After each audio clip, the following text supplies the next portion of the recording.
Hello and welcome to coverage of Grand Prix Jakarta for the MSEM format. I'm Caillou, and today we're going to be watching the finals match between that damn Pipsqueak and CanterburyEgg. Both of these players are playing decks which make ample use of the new tools which were just added to the format. Pip is playing a Sultai midrange deck, which centers around this card, What Lurks Beyond. It's essentially an Eldritch Evolution, but it's one cheaper and you can grab it from your graveyard or hand at the cost of not grabbing something 2 or greater like Eldritch Evolution. Meanwhile, Egg is playing Esper Flash, which is essentially not really tempo-ish, but more of just an Esper control deck which has lots of powerful proactive plays on its end as well. For example, Egg's entire hand is filled with proactive plays and not a single answer here, which will let Pip's Siessa Tremend resolve. Siessa is probably one of the strongest mid-range threats that we have, not because of her body or stat line, but because she is essentially a draw 2, and one of those cards does take a win con out of your opponent's deck as well. Important to note is also this does this could potentially give Pip information about Egg's hand.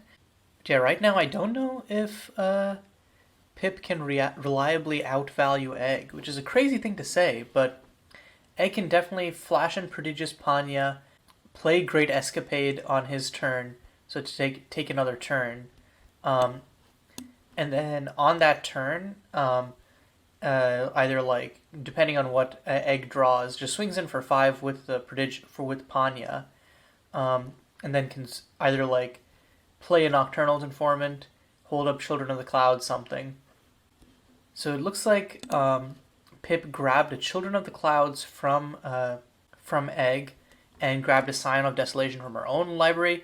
Scion is big value, of course, because with Scion can rebuy Ancestral Council, get a What Lurks Beyond, and then immediately play that and pod into something. Just crazy times. And interestingly, Egg is not making the play I expected him to. Is instead going to play T23 Aegis on Pip's end step, and then just pass the turn. Could have also played Panya, but I guess now has the Unraveling up for the Scion of Desolation, thankfully.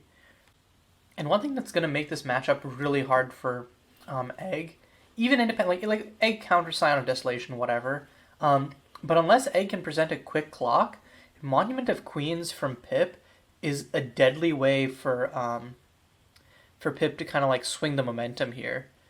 Because it's not so great after the first few activations, but past a certain point, just being a 3/3 or 4/4 lifelinker with evasion is insane. Egg, but I guess one thing that Pip will have to be wary of is Egg just throwing a Nocturnal's Informant in front of it, or a T23 Aegis, and then just blocking. So Monument of Queens is it's really good because it basically gets missed by most of Egg's removal, and it's obviously since it can't be countered since it's a land. But if Egg just chooses to go on the offensive and just play out a tempo-y creature-based game, the Monument of Queens might not have the time it needs to stock up on +1/+1 counters. Okay, you're gonna flash in Prodigious Panya. Now probably just take an extra turn, swing in for 5 with T23 Aegis. This presents oh no! Plays the Vast Savannah, why? That feels like a mistake, because now Egg can't attack with the T23 Aegis. Yeah, that makes 0 sense to me. That feels like a punt from Egg. And is just gonna pass again? It feels like Egg is playing this far more passively than I think that the situation warrants. I think that in this situation, press your advantage. Pip is at almost half her starting life total. You have a bunch of creatures and ways to put on pressure. Use it. But Egg is sitting back as though he has answers when he really doesn't. So Pip is gonna resolve a Snowfield Mother, neatly chunk back up her life total, and then just pass there. At this point, could probably get another Aegis onto the battlefield. In fact, could actually just Aegis plus Nocturnal's Informant, which would be... That would put a wide board there. And CS can't grab the Nocturnals. See up Aegis coming down.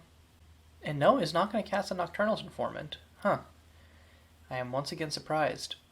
Okay, has an out-of-body experience to get rid of the Ciesa, but then I don't know if that's the right play, because then Pip has a blocker for Panya. I guess getting rid of a Death Touch blocker might be worth it. Also, casting the out-of-body experience main might actually just be worse, because you want to proc the Aegises. Yeah, that makes no sense, because you want to be able to swing in with the Aegises as well. Okay, so swinging in for 11 here. In response, Pip is going to Pithwilt Panya. Yeah, not going to let her use the tail. And that's going to hurt Egg a lot here, I think. Yeah, Egg doesn't have the counter magic for this. Just going to have to let Panya die. Okay, so Pip is going to block one of the Aegises, trade. Not going to chump the other, though. Okay, so now Egg draws a card on end from Aegis, and also has Nereba up, so if Pip doesn't start putting on the pressure, Egg can just start flooding in card advantage. Oh, and the Destructive Ambition top deck is actually insane. Okay, so we're going to run the Jade Vault Reclaimer first to try and kill the Aegis, but also to bait out counter magic, because Pip definitely wants to What Lurks Beyond the Snowfield Mother. Yeah, still has another Scion of Desolation in library as a target for it. So, okay, Egg is just going to Destructive Ambition the Jade Vault Reclaimer to keep the Aegis, but this will open up the road for a What Lurks Beyond from Pip. And yeah, Egg doesn't have the counter magic for this, so we're going to get a Scion of Desolation coming down. So yep, here comes a Scion. So probably going to revive an Ancestral Council here, and then grab another What Lurks Beyond. Or maybe even an Honor and Encounters to beef back up, honestly. Actually, yeah, I could Honor and Encounters and immediately cast it this turn. Oh no, okay, actually bringing back the Jade Vault Reclaimer and killing the Aegis also makes sense. Doesn't get the outright value though, and Pip doesn't have a swamp to be able to reproc the Scion of Desolation. So now the momentum of this game is solidly shifted into Pip's favor. All of Egg's threats are gone since this Nocturnal's Informant, and Children of the Clouds doesn't really count because I don't think it can put up as much of a clock. So Egg is on end step, just going to out-of-body experience the Scion. It is dead. So Pip will not get any more additional value off of it. This also means that Pip is out of 5-drop pod targets in her deck. Okay, and Pithwilt the JVR. Pip still has the board. Okay, now this gets a little harder. So Nocturnal's Informant can be cleanly answered by the Pithwilt, but Children of the Clouds will really hurt Pip unless she manages to find... she needs the Ancestral Council to find a Vibrant Rapture. So this Endless Discoveries is going to generate lots of value for Egg. Pip does have the choice of Pithwilting it, which is actually an interesting idea. But I guess it doesn't make sense to do that unless Egg is tapped out, and Egg is never going to tap out. Has more than enough blue mana to just gobble up all the cards in response. The triple Pithwilt from Pip. This is definitely a little embarrassing. So yeah, it's just going to pass, because I think Pip is afraid of getting blown out by Children of the Clouds. I really think, though, that if Pip should have attacked to force Egg to run out the children, but that might be me. I might be wrong on that. And man, Egg fetching another win con, just gonna grab an Ares Pillar with the Gleaming River, and then on end, just gonna Endless Discoveries up 3 cards. Okay, gonna flash into Panya. Still has 2 mana up for a Cursory Glance, but Pip has 2 Pithwilts. So you have on upkeep, just going to Pithwilt the Panya. Egg's going to try and Cursory Glance it, but Pip has the second one, so Panya is not going to be able to resolve. Ooh, and there's hard counter magic from Egg. Hard counter magic, which now, because of the other 2 unravelings in Grave, also functions as a pseudo Time Walk plus card draw. The unraveling is a super blowout if Pip tries Children of the Clouds in response to Egg's Children of the Clouds. And Pip just continues to not hit relevant cards, essentially. is going to pay for the Grim Bastion just to have, I guess, one more X on the Children of the Clouds, if need be. Okay, on end, Egg's going to flash in Nocturnal Informant. So on upkeep, once again, Pip is going to try and Pithwilt this. Egg can discard a card to save it, though. Okay, so I guess Pip is taking that back. I think realized that Egg could just discard a card to save it. And also that Pip had 2 blockers, so the Informant really had no way of getting in. Oh god, and the 4th Unraveling for Egg. Yeah, this is really not looking good for Pip. I think while in the short term, it made sense to get back the JVR to kill the Aegis off the Scion.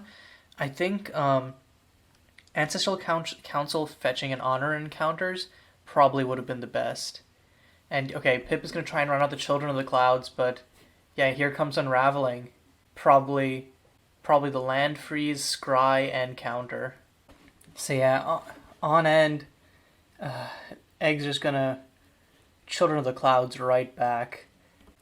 And yeah, the Keen's Devoted just came like one. I guess it wouldn't have mattered for Children of the Clouds because Children isn't a creature spell, but at this point, Pip needs a Vibrant Rapture, but Egg has the counter magic for it too, and is going to animate the Ares Pillar. Going to swing in for a whopping 8 damage right here. Okay, so it's going to block, trade one of the birds for this Elemental, but is down to 1 measly life. So on end, Pip is just going to spend her extra mana to pump up Monument of Queens for 1, but it's not going to be enough. And a Songjin. Yeah, Songjin can't save you here. That's game. And that's it. Yep, we're going to game 2. So let's look at sideboarding before then. So the timely reinforcements are definitely for more aggressive decks, so I cannot see that coming in. Vibrant Rapture, maybe because of Pip's density of small creatures. I could see Vibrant Rapture coming in. It's also just, it's so debilitating to get hit by Vibrant Rapture because you're so behind on tempo because of the petals that it generates. Twilight Ambush, maybe. I don't think so, though. I think this is more for the aggro decks. Negate is not really useful here. It only really hits what lurks beyond. And Egg has ample counter magic for that otherwise. And Soulgate, I could see Soulgate coming in just because of like Songjin hits from the grave, Scion gets from the grave, but I don't really think it would be like a priority, and I couldn't really see what would come out to go in. Egg's like main board is pretty well teched out for this matchup in my opinion. It's just solidly good otherwise, so I think 2 Vibrant Raptors might come in, but that is the only sideboard change that I think Egg will make. Meanwhile for Pip, Tenacious Guides are exactly for this matchup. They stop half of Egg's interaction suite, so for sure. Archive Guardian and Siessa, maybe for more bang for your buck. I could definitely see that coming in. Seal the Tomb is good in this type of matchup. So I think, okay, so Spore Flow is, I think, like explicitly to like get under control. So I could see Tenacious Guide, Spore Flow, Seal the Tomb, Siessa, Archive Guardian, JVR maybe, but like, I think that depends on how Pip wants to play the matchup. Like, I think like the Croak Folks are nice, but they're also just so low impact on their own. So I think Croak Folks probably coming out. Other than that, I'm not sure what can be brought out from the main board. Maybe the Laren Alpha. But yeah, I think more Honor encounters would definitely be appreciated here, but doesn't have any extra on the side. So yeah, it's like a weird situation where I think like Pip has a lot that could work well in this matchup in the side, but I'm not sure what she would take out of the main beyond the obvious to slot in those cards. Because like I think it's in a weird tenuous situation where like Pip needs to get in some low end cards to get under the interaction, but also like Pip's game plan and deck depends on those top end cards being present or available in some form. So okay, getting into game 2, we see that Pip definitely did side in the Tenacious Guide. Going to be dropping at turn 2, and that's going to be a bit of a problem for Egg. Interestingly, though, Egg did bring in the Twilight Ambushes. We see that Egg has 2 of them right now. So he's immediately going to fetch it, kill the Tenacious Guide. And now Pip is in a bit of an awkward spot. Doesn't have another play until turn 5. and only can play reactively with this Pith Wilt. Egg is gonna kind of run a field day here while Pip struggles to set up. Like, has multiple pieces of interaction for Pip's potential creatures. The only and then can starting turn 4. Can drop Aegis and then just kind of roll the game from there. And Egg does draw the 4th land that he needs to be able to curve into the Aegis next turn.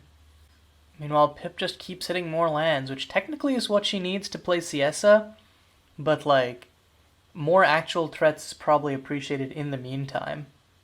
Okay, so it looks like Egg probably won't get to drop Aegis this turn because Pip is probably just going to untap Wayfarers for a 5th land and then try to drop Siessa, which will force Egg to Destructive Ambition in response, because Siessa just cannot be allowed to resolve, essentially, because otherwise Pip goes up 2 cards.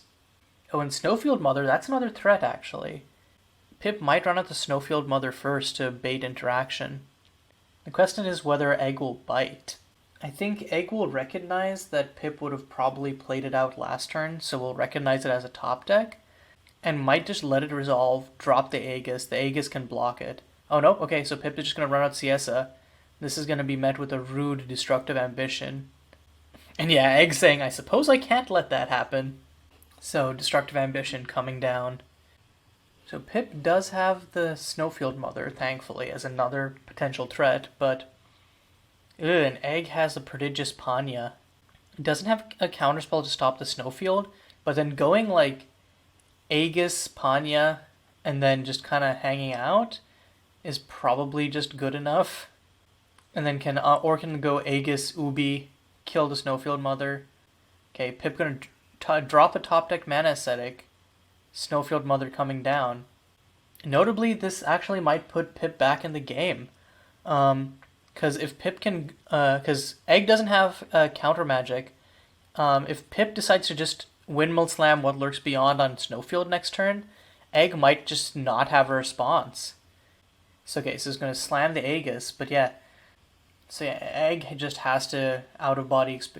the thing is, Egg should have out-of-body experienced on his end step, actually, because he wants to draw a card off the Aegis, but also needs to answer Snowfield Mother. So I guess could also answer Snowfield Mother on Pip's upkeep, though, to be fair. Another line that I guess Egg might be thinking of Vibrant Rapture X equals 4. Okay, isn't gonna do it. Okay, so here comes the Ubi. Gonna clock Snowfield Mother before it gets a chance to be What Lurked Beyond. Ooh, and then just gonna follow that up with the Vibrant Rapture. Gonna wipe Pip's board and net a pretty 3 petals in the bargain. And yeah, now Pip is all out of time. And that's a land. Ugh. Yeah, and on end... Oh, Egg is not going to play the Panya. Okay, I guess wants to draw up to be able to use Aegis, but I feel like just play Panya. Okay, so we're going to run out the Endless Discoveries. Potentially just gas back up to... Actually, this will probably let Egg now gas up to 6, and then immediately swing in with Aegis. Okay, in response to the ETB trigger is going to just destroy it with the Pith Wilt, which is actually a smart move. Egg doesn't have any interaction for it. Oh, interesting. It's going to use its own ability in response, because it can still use its ability, but it just doesn't have any cards to return, so it just goes back into Egg's library. That is slick. And so Egg's top 3 gets exiled anyways, but can't be rebought. So with this Gleaming River, Egg could fetch an Ares Pillar and also have some game here. And ooh, Sangjin is a threat, which Egg can't answer. Getting a land back doesn't do much though, but having 3 power does, because it can't be hit by Twilight Ambush. Oh, also, very importantly, it's a really good pod target, and Egg doesn't have anything to stop that. Oh, but it has toughness too. I forgot that Twilight Ambush was more than just power. Okay. Sangjin will not get to survive to be podded, unfortunately. So Egg did answer that, and then is gonna crack the Gleaming River, fetch an Ares Pillar. Can now start swinging in with that. Also, just play the Panya. Play the Panya. I really don't understand why Egg is just not playing the Panya. Like, you were not going to get up to 6 cards for Aegis anytime soon. Just play the Panya and rock Pip with it. Okay, so going to swing in for 3 with the Ares Pillar, and then pass. And Pip just draws a Pithwelt, can't use it. Probably Egg is now going to flash in another Aegis. No? Okay. Okay, gonna once again animate the Ares Pillar, swing in for 3. Okay, draws an Endless Discoveries off the Aegis trigger, so might probably just play that out next turn. And a Spore Flow Protector from Pip. This is actually pretty good. Egg doesn't have any answers right now. And Pip has enough mana to immediately activate it twice, which means that Twilight Ambush actually cannot answer this. On end though, Egg is just gonna Aegis and could realistically, Endless Discoveries, immediately grab everything that he gets from it and then swing in for 6. Swing in for 10. Unfortunately, Pip does have another Pithwilt, so if Egg tries to do that, he'll be stymied again. Oh no, okay, he's just going to pass. Draws 2 from the Aegises. I guess really wants to find an answer to the Spore Flow, but doesn't get it. Instead just gets Counter Magic. Counter Magic will be useful if Pip tries to pod the Spore Flow. So on end, Pip's just going to exile a bunch of cards from Egg's graveyard and then make 2 Saprolings. Pip also going to instantly play out the Croakfolk that she draws. Doesn't get much of anything off of it, just another land. But Moment of Truth going to try and pod the Croakfolk now, probably. And then that's probably just going to get instantly Destructive Ambitioned. He's just going to pass here. Still has the Pithwilt in case Egg tries to get fancy. On end, Egg's going to Nereba, which means that Aegis is going to naturally be online next turn, so it can swing in for 10. Actually, it swings in for 13 because of Ares Pillar as well. Okay, nope, okay, he's not going to animate Ares Pillar. He's going to swing in with both the Aegises. Pip's going to chump with the Saprolings. I was going to hard cast Panya. Oh, and Pip's going to scoop just in response to that. Because Pip doesn't have a window to Pithwilt Panya. Like, yeah, that was just whew. Because Pip can kill Panya in response to the Great Escapade, but then that won't stop the extra turn from happening. And then Egg just swings in with both Aegises plus Ares Pillar, and then has a bunch of mana open to stop Pip. Oh, and yeah, like, after that Tenacious guy died, like, Pip didn't have much going on, and like, it gave so much time for Egg to regroup and rebuild. But I think both of these decks were so sick, and I like, again, like I mentioned at the start of this, I really like the number of cards in them that were from new sets, which I think, like, from an outside perspective, that might sound like, oh no, like, the new sets are just becoming more and more powerful and we're getting power creep. But I think it's more that, like, people are experimenting and brewing with new cards, and they are successfully brewing to the point that it is adding diversity to the metagame, and not just diversity in the sense of, like, more decks exist, but they are, like, tiered 3 or so. No, like, at the top level, we are getting more diversity because of the options that these cards are availing. Like, we did not have a pod effect that was as viable as What Lurks Beyond before Survive the Night got into this format. We did not have Flash win cons as potent as Panya or T23 Aegis before Love Song and Kahembo Old Dawn got in, for example. So I think that just we're seeing, like, tools which increase the depth of the format without sacrificing its breadth, and I really like that. And I think this match and overall this tournament was a great example of that. I'm hopefully going to be doing a tournament overview video in a little bit, so hopefully you'll join me for that. But until then, this is Caillou signing off of Grand Prix Jakarta.